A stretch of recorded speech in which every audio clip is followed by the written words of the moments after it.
اللہ رب العالمین حدیث قدسی میں فرماتا ہے، اور حدیث قدسی کا مطلب یہ ہوتا ہے کہ آپ صلی اللہ علیہ وسلم حدیث بیان کریں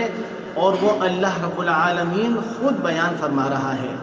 آپ کی زبانی اللہ رب العالمین اپنی بات کہلوا رہا ہے۔ حدیث قدسی میں اللہ رب العالمین فرماتا ہے، اور یہ اتنی زبردست حدیث ہے کہ سلف صالحین یہ حدیث بیان کرتے ہوئے اس کی تعظیم میں 2 زانوں بیٹھا کرتے تھے۔ فرمایا اللہ رب العالمین نے، یا عبادی انما ہی اعمالکم احصیها لکم ثم اوفیکم ایاہا، میرے بندو